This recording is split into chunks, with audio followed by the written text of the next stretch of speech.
So some people always wonder what DBS is. We're just your insurance brokerage firm. So this is just all for fun.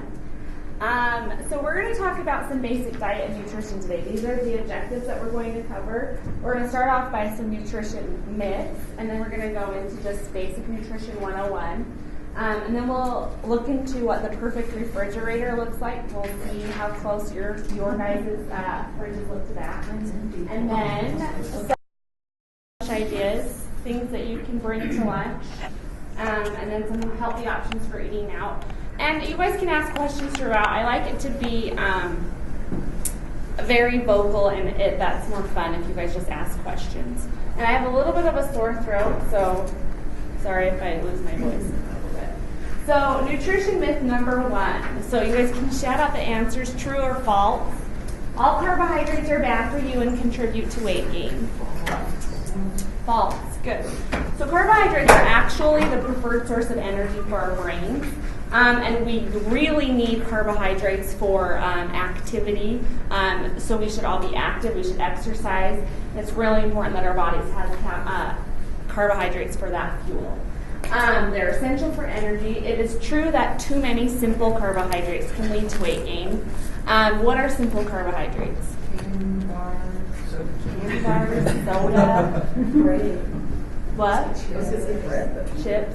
Yeah, bread, white bread, bagels, donuts. Beer, yeah. So simple carbohydrates. So if we eat too many of those can be stored as fat, and they aren't good for us. But we'll go into that a little bit more later. But the most important thing to realize is that our carbohydrate needs vary depending on our age, our height, our weight, and most importantly, our level of physical activity. People who are training for marathons, events like that, need more carbohydrates than somebody who's not exercising, who's sitting at their desk. So number 2, skipping meals can help you lose weight. False. Good. You guys, I have a feeling, are going to be so smart. It can actually contribute to weight gain. So you've probably heard the little saying, you should eat smaller meals about every 3 to 4 hours apart. And the reason for this is that it ensures variety and it prevents overeating at your next meal. So if we talk about a hunger fullness scale on a scale of 1 to 10, with 1 meaning that you're famished, you maybe have been fasting, it's been over 7 hours, you might pass out, you're really hungry, and then a 10 is like Thanksgiving. You need to lie down, maybe take a nap, you've really stuffed yourself. So a 5 is neutral. You basically want to stay between a 3 and a 7, so that you are just barely starting to get hungry and you're not getting too full. That way, if you stay between a 3 and a 7, you're less likely to overeat and make a poor decision. If I'm hungry and I haven't eaten for several hours, I'll eat whatever I want. It's much harder to make a healthy, conscious decision in what you're going to eat than if you stay within that 3 to 7 range. Does that make sense? So it's not necessarily true that the smaller frequent meals speeds up your metabolism. In fact, the only way to boost your metabolism is to put on muscle mass. That's what burns more calories. So really, this is why it ensures variety, so you make better decisions, you get your fruits and your veggies in, and then it prevents overeating at your next meal. Okay, number 3, you can eat more foods that are diet foods or labeled sugar-free or fat-free. Good. So you should actually try to avoid those diet foods, things that are light or fat-free or sugar-free. Those actually don't provide any satisfaction. They don't satisfy.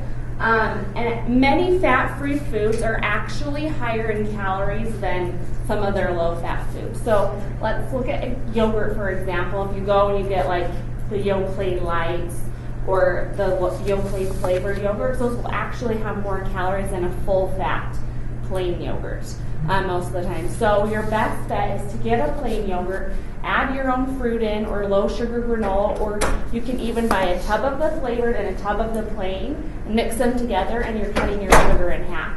So that's a good example. A lot of those types of foods will add in extra sodium or extra sugar to make up for the taste that they're lacking. And then you go into the sugar-free foods that are sweetened with the artificial sweeteners like aspartame and sucralose, which is Splenda. And those types of things don't satisfy, and I have a whole other presentation on that. But if you have questions about that, we can talk about that too. But it's better to have a smaller portion of the real thing. I always use this example because brownies are my favorite dessert, and if I want a brownie, I want a real fudgy brownie made with sugar and butter, and I would rather eat a smaller portion of that less often than having a fat-free, sugar-free, high-fiber brownie. Does that make sense? It doesn't even sound good. So number 4, all fats are bad for you. Nope. So about 30% of our total calories should come from fat, and sometimes it can be even more than that. Countries in the Mediterranean area, about 45% of their calories are coming from fat, and they're healthy fats like olive oil and fish and nuts and seeds. But healthy fat is essential for our brains and our eyes, our skin, our hair, and our nails. It kind of just gives us a nice shiny coat. And every cell in our body is lined with a lipid layer, a fat layer. So if you think about eating healthy fats, those cells are more fluid-like and are able to perform their functions better than if you are eating unhealthy fats, like saturated fat that is solid at room temperature. You can think about the cells getting rigid and not being able to perform their functions properly. So we want to stick to monounsaturated fats. Those are like avocados and dark chocolate, almonds and olive oil. And then polyunsaturated fats are fish, walnuts, and canola oil. So these are more your omega-3 and omega-6s. So, and a good thing is that food labels are starting to distinguish between the saturated, the monounsaturated, and the polyunsaturated. So you can look at the food label and see where those total grams of fat are coming from. So number 3, dairy products are fattening and should be avoided. False. Different people have different opinions on dairy. I believe in it. I think it's good for us. I think we should stick to 2 or 3 servings a day, and that's probably good. And you want to stick to the low-fat varieties. So low-fat cheese, cottage cheese, plain yogurt, 1% milk, or skim milk. But it really is the perfect combination of protein and calcium. It's good for building our muscle, increasing our bone density. It helps to fight arthritis, protects us from heart disease, cancer, and diabetes. There was a study done at Harvard Medical School with some women, and they found that women who consumed 3 servings a day of dairy were 60% less likely to be overweight. So there's different compounds and nutrients in dairy that work together to kind of fight that. They've done different studies on just calcium or different things, and the results aren't the same. So there's things like conjugated linoleic acid that have been shown to target adipose tissue around your belly. So it's really that combination of the dairy that's helpful. So number 6, eating after 8 p.m. can cause you to gain weight. Yes? True? Depends on what you eat. Yeah. It's actually false. So your metabolism does not slow down after a certain period. If I need 1,800 calories to maintain my weight, and it's 8 o'clock at night and I've only had 1,500 calories, it's okay if I eat 300 calories that I have after 8 p.m. But if it's 8 p.m. at night and I've already had 1,800 calories and I'm bored and I'm watching TV and I go grab some cereal or ice cream or whatever, that's what helps you to gain weight. So the most important thing is to stay within your caloric needs. And that varies on a lot of things.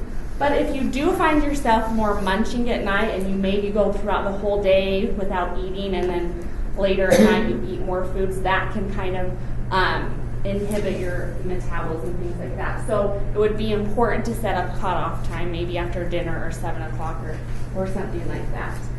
The other important thing is, are you hungry for breakfast? So if you're eating a lot at night, more big meals at night, and you wake up and you're not hungry for breakfast, then that can start a vicious cycle because breakfast really is the most important meal of the day. It gets you up and it gets you going. And if you do skip breakfast and don't eat lunch until 1 or 2 in the afternoon, then that can have a problem on your metabolism. Does that make sense? Okay, number 7, you can eat whatever you want as long as you exercise. Well, it is true. Some people that are really active will be able to eat more calories. Michael Phelps, they say, eats about 12,000 calories a day when he's training. So if I were to eat that many calories, obviously that wouldn't work out so well for me. So it is important to eat within your needs. But the National Weight Control Registry, they found that 89% of people who lost 30 pounds or more did it with a combination of diet and exercise. 10% succeeded with just diet and 1% succeeded with just exercise. So the combination is important. Both are important. But people tend to focus on exercise. They're like, I need to lose weight. I really need to burn some calories. And they tend to neglect or aren't as careful with their diet when this is really important. Different health professionals will say different things, but diet is about 70% of weight loss and exercise is about 30%. So both are important, but it's really important to focus on your diet. If you're trying to lose weight, really looking at that and being more strict with that is what's going to help you lose the weight. Does anybody have any questions about the myths? No, you guys are quiet. Okay, so we're going to go into some basic nutrition. These are the 3 main sources of energy: carbohydrate, protein, and fat. Alcohol also provides energy, but it doesn't have nutrients, so it's not one of the 3 main sources. Carbohydrate will provide and protein will provide about 4 calories per gram, and then fat provides 9 calories per gram. So, but these are the only things that provide energy. Vitamins, minerals, different things like that don't give us energy. They may aid in energy metabolism, but they don't provide us with energy. So from the 3 main sources of energy come the 6 food groups. So starches are your pasta, cereal grains, rice, things like that. Vegetables have some carbohydrate in there, and then fruit has some carbohydrate in there. And then milk and yogurt are a combination of carbohydrate, protein, and fat. There's a bunch of that in there. And oil is mainly a fat. Nuts are mainly a fat, but there is some protein in there. And then meat, poultry, fish, eggs, soy, those are all protein sources, but they will have a little bit of fat in there. So those are the 6 food groups. So we'll talk about carbohydrates, which would be about 40 to 60% of your total caloric intake. So leaning more towards the 40% side will help you lose weight a little bit quicker, help you lean out, gain some muscle mass. And 60% is more for endurance athletes, people training for events, things like that. So you want to focus on complex carbohydrates, which are high in fiber, like oats, things that say 100% whole grains, quinoa, barley, brown rice. Has anybody had quinoa? It's very trendy. I always say you can find it at Costco.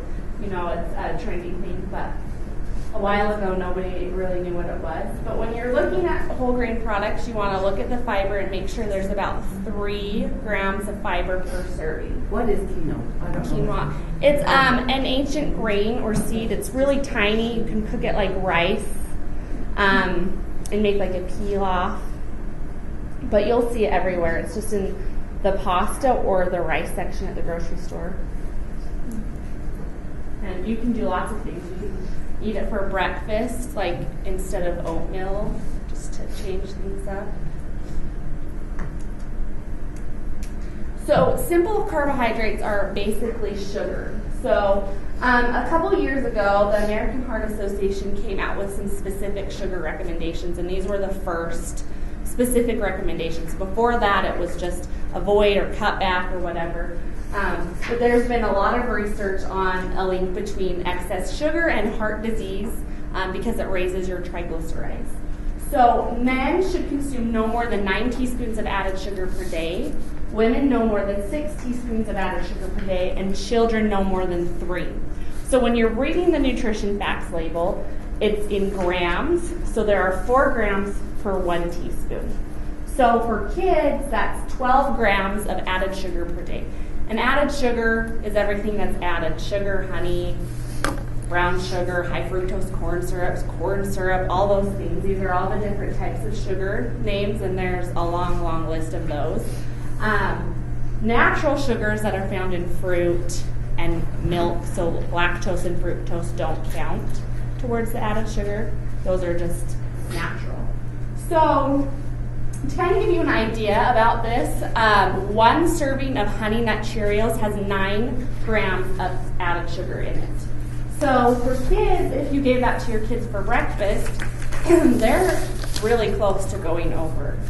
So if they had something like Frosted Flakes or Cinnamon Toast Crunch or something like that, then just at breakfast they've had their whole day's worth of added sugar, and that's not counting the cupcake that they get at school for their kid's birthday party, or a cookie after school, or fruit snacks, or things like that. So you can see how quickly it adds up and how many grams of sugar that kids are getting a day. And even for us, if we start the day with a muffin and then we have maybe a Jamba Juice or something like that, it adds up super, super quickly.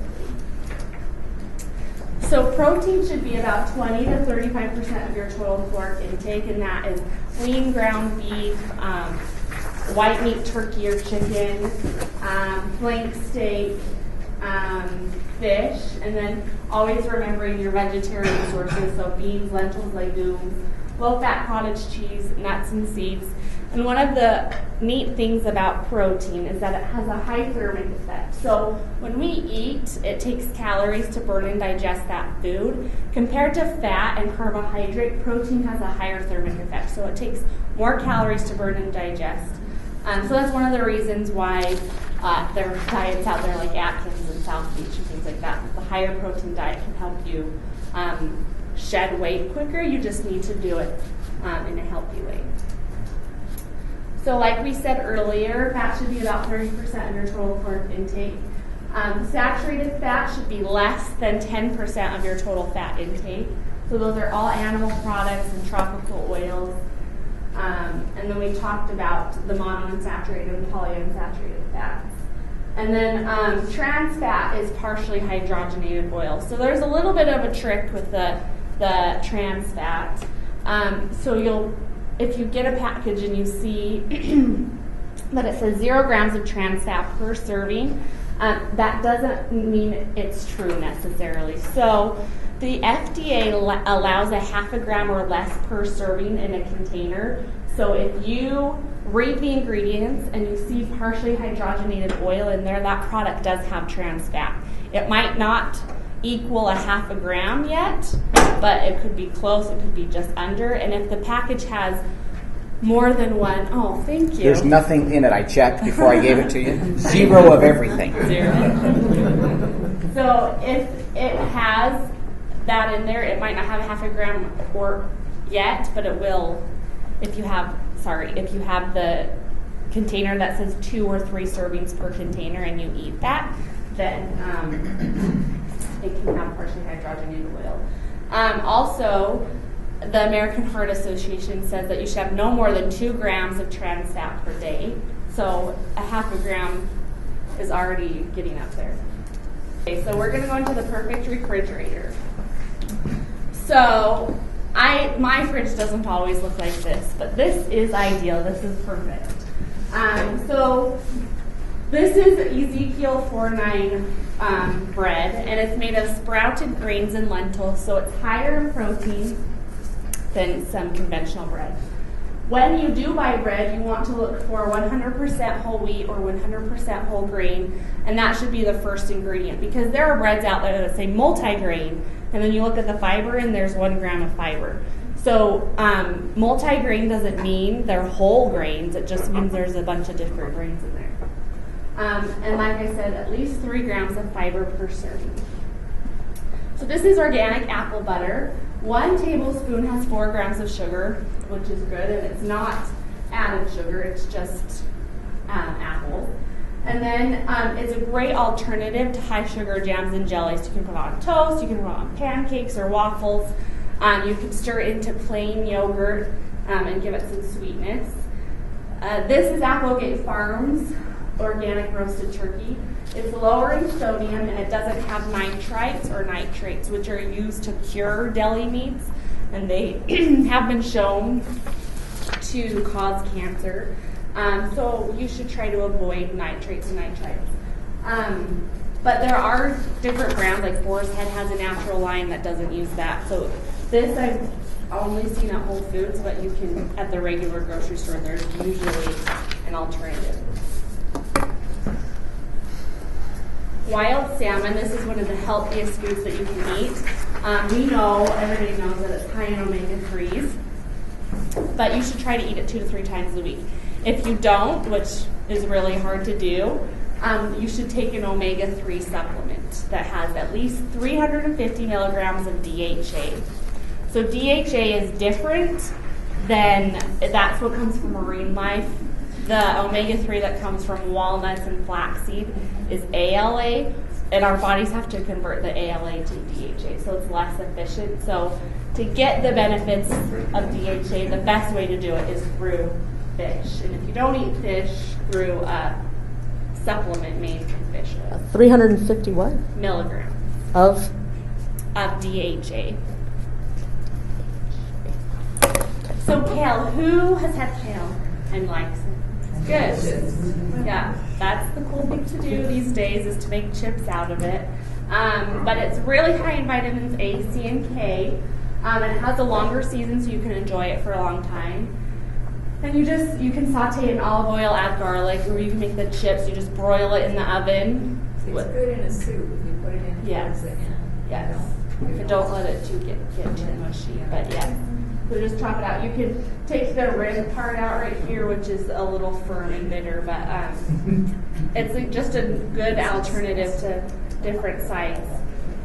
Organic baby carrots. This is a great go-to snack, especially if you're not hungry and you're just kind of need something to snack on. It's a little sweet, it's crunchy, it's a great source of vitamin A. And you can dip it in hummus. And red bell peppers. These are extremely high in lycopene, which has been shown to help with prostate cancer. A great go-to snack.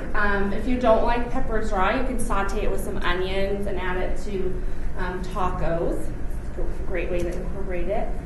This is Faye Greek yogurt, another trendy thing that's all over the place. But Greek yogurt is strange, so it's creamier and thicker than other yogurts, and it's higher protein as well. So you always want to stick to the plain, although they do have some fruit things that you can add and mix it, which isn't too bad. But you can add in your own fruit as your best bet. You can also use it in a savory way instead of sour cream. Sorry, excuse me, Dad. Sour cream on a baked potato, or I make like a chicken salad with this. So you shred some chicken, add grapes, celery, mustard in this, and then salt and pepper. So that's a good way. Organic salsa. This is a great alternative to ketchup. Better on eggs and potatoes, even not on a salad. If you get the jar, just check the sodium content. Make sure it's not too high. What would too high be? A good rule of thumb, so the percent daily value on the side is based off a 2,000 calorie diet, and a good rule of thumb is for sodium to never have it be over 20%, just kind of pushing it. I'd say more like 15%. And then organic chocolate milk. Who knew about this and it being a good post-workout snack? Good. So it's the ideal post-workout snack because it contains the ideal ratio of simple carbohydrates to lean protein. So the simple carbohydrates replenish your glycogen stores after a really hard workout, and then the protein helps repair your muscles too. And this one comes in a shelf-stable bag, so you can throw it in your container. You can throw it in your gym bag and drink it. Winder Farms. So one of the most important things to buy organic, if you choose to go that direction, would be milk, especially with little kids if they drink it a lot and things like that. Render Farms is a good alternative to the organic milk because it's a little bit less expensive. Organic milk is about $6 or $7 a gallon. And this one's local and it is free of artificial growth hormones. And they're pasture raised, so the cows are eating grass and grain instead of other stuff, which is another discussion too. So Red Delicious apples, they have a long season, and the red skin is really high in antioxidants. You can enjoy it with some apple, some peanut butter, and really any apple is good. Any fruit and vegetable is good. They're all good for us. So this is Adam's natural peanut butter. Who buys this kind of peanut butter? Good. So it's the kind with the oil on the top that you have to stir in. And if you store it upside down in your fridge, the oil will go to the bottom and it makes it so there's not like a chunky, thick thing at the end. But you want to watch out for other natural no-stir brands. Those will have palm kernel oil, which is a saturated fat, so that it doesn't separate. But this is the best way. It just has 2 ingredients, peanuts and salt. Any questions? How about eggs? I've heard eggs are good for you. Should you eat a lot of eggs or no? A lot is relative. You can enjoy an egg or 2 every day. You don't have high cholesterol. And organic eggs are lower in cholesterol than regular eggs, and they have more nutrition in them. So, yes. Are they cancer preventative or no? I haven't read anything about them being cancer preventative, but they're a great source of protein. So that can really help keep you full longer. It really helps in weight loss, things like that. Did I see another hand? Okay. So these are some brown bag lunch ideas. On average, 4.2 meals are commercially prepared each week. So we're eating out a lot. And your home is the only place that you have absolute control of. Even if you pick healthy things on the menu, a lot of them are really high in sodium. So you should aim to eat out less. And especially during the work week, packing a lunch can save you money, and it can help with your waistline. So a study out of the University of Arkansas said that the average diner underestimates their caloric intake by 93%. So if I'm going out to eat and I think I'm eating 1,000 calories, I'm really eating almost 2,000 calories.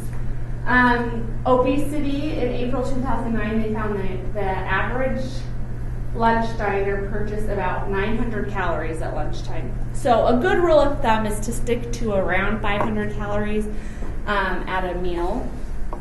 So that's a little bit over.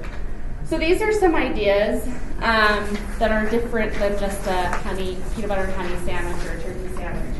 But you can put them on turkey and a bunch of veggies and mustard on a whole wheat pita, and then add some carrot sticks with hummus and some strawberries and yogurt, and that's a good lunch. You can do a pasta lunch. I make this a lot for dinner. I have 2 little kids, so we do pasta a lot at my house.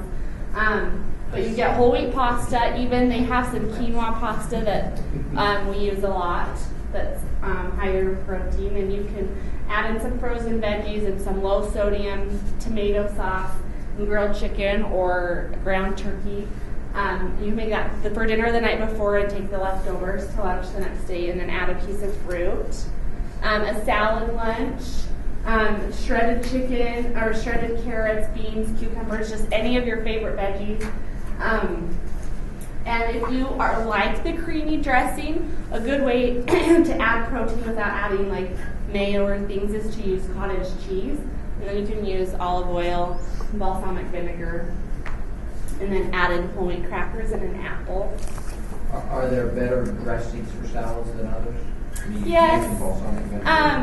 You don't always have to use. I'm a huge fan of ranch dressing. I'm not like gonna dip my pizza in there or anything, but I like the flavor. And if you can make a good one with buttermilk. Buttermilk is low in fat. It's better than mayo. Just the mayo-based dressings aren't necessarily healthy, but We'll get into this when we get into the dining out, but for example, everyone thinks that dressing at Cafe Rio is so bad that it's actually lower in calories than the vinaigrette. So sometimes the creamy dressing isn't as bad as you might think it is. You just have to, so even some vinaigrettes are bad and aren't really made with the best oils and things like that. At my office, we see a lot of the frozen entrees. So this is a little comparison between the two. They're pretty similar. Oh my gosh, sorry. Pomodoro. There's about the same amount of calories, about the same amount of fat. This one's really high in fiber compared to that one. And then this one has 10 grams of sugar, which is kind of interesting. This one's about double the protein and a lot less sodium. So Kashi is usually a good brand, but some of their things are higher in sodium and some of their cereals are a little bit too high in sugar. So you just have to compare. If I were to eat this for lunch, I'd be hungry in like an hour. So you have to keep that in mind too, of how long it's going to keep you feeling full. So any questions on those? We'll go into healthy options for eating out. So this is Noodles and Company. All of these are about 400 calories. This is my favorite thing to get. They're the Japanese pan noodles with shrimp or chicken. And then you can get the chicken noodle soup with the med salad for 300, and those are all the small sizes. Rum beef, the half Jamaican brown rice bowl. It's pretty high in carbohydrates, but and lower in calories than some of their salads. So the Calypso spinach salad is a good option, or the Aloha mango chicken salad, and those are without dressing. And then the Bahama Mama tortilla soup is a good option, just a light option. Mimi's Cafe, the chicken and fruit is a good option, or the 2-egg breakfast for 400. And then the veggie burger by itself is about 400 calories. And then the honey oat bran muffin that they give you before your salad or whatever it is, about 400 calories. So that's important to keep in mind too. It sounds healthy, but that's a lot of extra calories before you even eat your meal. At Rubio's, all the tacos look really good, about 300 calories. And this information is just taking into account calories. It's not really taking into account the sodium and other things, which is kind of hard to control when you're eating. So this is Chili's. So one thing to watch out for would be the jalapeno smokehouse burger. The Memphis dry ribs, just by themselves without the sides, have 56 grams of fat. So based off a 2,000 calorie diet, you shouldn't have more than 65 grams of fat a day. So that's pretty much your day's worth of fat. But some better options would be the chicken and green chili, or they have some guiltless options, or create your own. You could get the sirloin or the salmon or the chicken. Chick-fil-A, which I always have this in because it got me through my second pregnancy. I don't know why, but I don't eat at any other fast food places, but for some reason, this one is okay every once in a while. But the coleslaw has 600 calories, so don't think that you're making a better decision getting some vegetables instead of fries or something like that. But the 4-piece chicken strips are about 500 calories. The char grilled chicken sandwich is probably the best thing to get there. And then a good idea is if you're really having like a craving for something and you really want it, a kid's meal is a good way to go because you get a little bit of the waffle fries, you get a little bit of the chicken nuggets, and a small lemonade, and that's about 500 calories. So once a month or less, that's okay. Subway is known for the health halo. They are very marketable with the healthy eating. So people will go there and be like, I'm eating Subway, so I'm going to get chips and a drink and a cookie, or I had Subway for lunch so I can indulge in dinner or something. But the 3 worst sandwiches are the Philly cheesesteak, the chicken bacon ranch, and the meatball marinara. And the 3 best, which I'm sure you guys could have guessed on your own, would be the turkey breast, the black forest ham, and the chicken breast. But Subway is very, very high in sodium. It's healthy, but all of their meats and things are very, very high in sodium. So here is Cafe Rio. So when I did this presentation I made it about a year and a half ago, it was about 1,800 calories, but it's really more like 1,300 calories. They came out with their nutrition facts a little while ago. So that includes the flour tortilla, the tortilla strips, the black beans, the rice, the chicken, and the dressing is about 1,300 calories. And then they have their wheat tortilla now, which is actually higher in calories than the white tortilla. So they're trying to give you the healthy option, but it's just a sprinkling of brown flour. So the chicken tortilla soup is a good option. And the thing that I like about Cafe Rio is that you can specify what you want. You watch them make your food. So when I go, I'll either get no tortilla or the tostada, and then put in chicken, no rice, because you don't need the extra carbs that don't provide any nutrition, no chips, extra pico, so you can use less dressing, and then use your fork for dipping. And then this is about 400 to 500 calories compared to 1,300 calories. Does anyone have any questions? No. So this is the final thought. This is from Michael Pollan. He wrote Food Rules, a really great simple read that talks about just basics of eating, like don't eat anything your great grandmother wouldn't recognize as food. Like she would look at Go-Gurts and say, is this toothpaste, is this yogurt? I don't know. So that's a good example. And then another rule is don't eat cereal that changes the color of your milk. So very simple things that we all know. But then he goes into a little bit of detail. But his quote that he's known for is eat food, mostly plants, not too much. And I just don't think that healthy eating could be better summed than that. It's basic, and we try to make it so complicated, and it's not as complicated if we go back down to those roots. But he's also in a movie called Food Inc. It's pretty old now, a few years old. But that talks about how our food is treated, and it's a really good show. So that's all I have. How many calories are you supposed to have in a day? Like, how do you know if you're getting close or not? It can get very specific. So basically, there are a lot of online calculators. Livestrong.com is my favorite, that you can just put in your height, your weight, how often you exercise, and it will tell you if you're trying to lose, maintain, or gain weight. But I used to work at Lifetime Fitness down in South Jordan, and they have a test that you fast and you breathe into a mask, and it measures your oxygen, and it's really specific as to how many calories you burn just sitting. So it can get very scientific, but basically you can go online and kind of get a basic understanding of how much you need.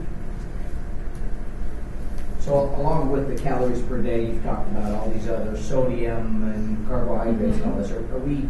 Is it wise to keep track of how much of that we eat on a daily basis? And yeah, it's a good idea. It's a good idea to kind of see how you're going, how well you do each day. And the same website, livestrong.com, is connected to the Daily Plate, and you can keep track of your food. You can enter. They have a really large database, like everything you can think of is in there pretty much. And it does tell you calories, fat, carbohydrate, protein, sodium, sugar, fiber, tells you how much. And then there's a little pie chart on the side that will kind of give you a percentage of your carbohydrate, protein, fat that you ate that day.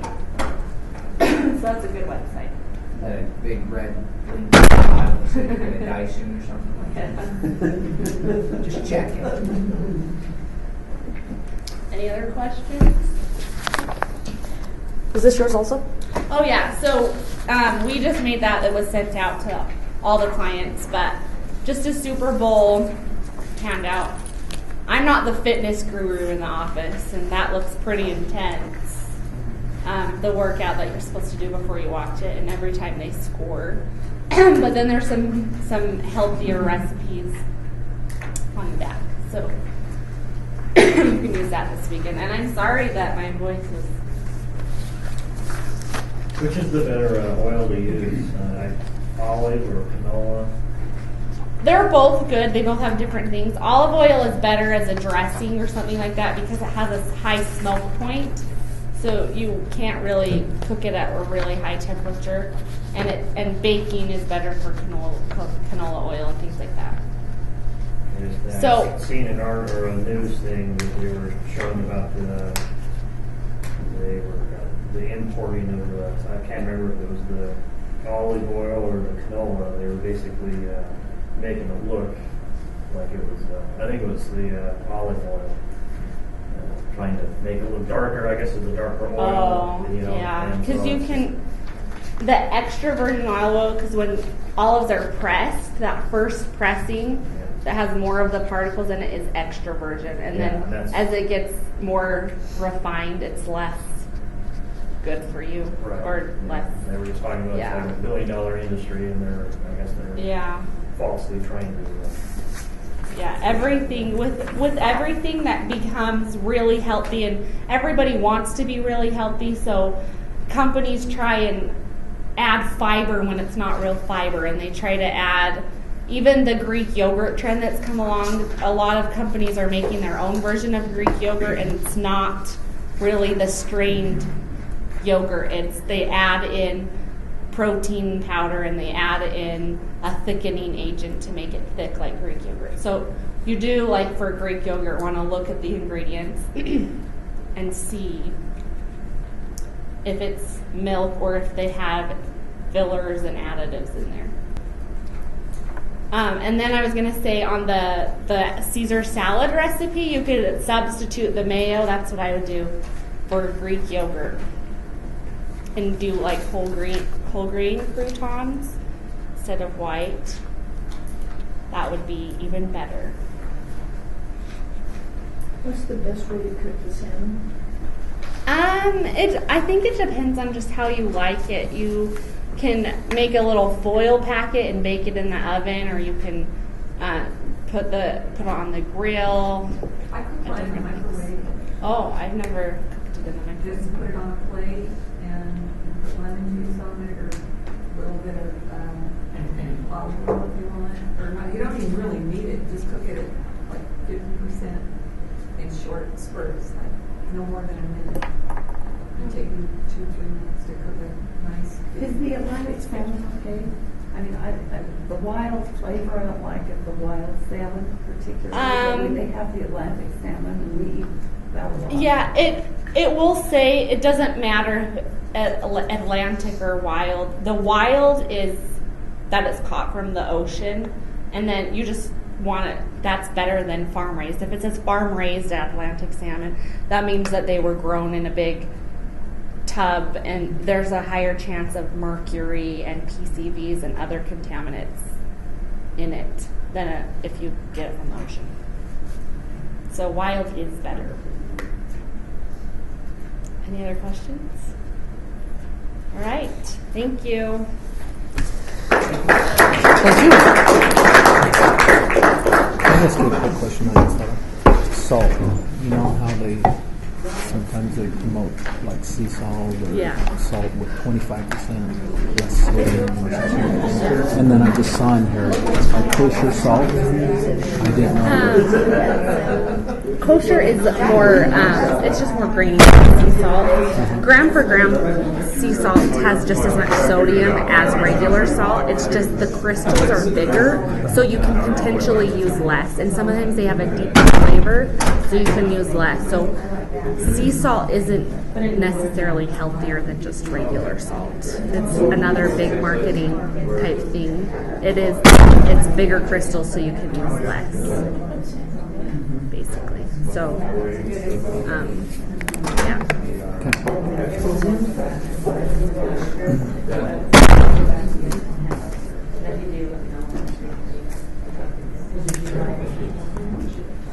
So much. Appreciate it.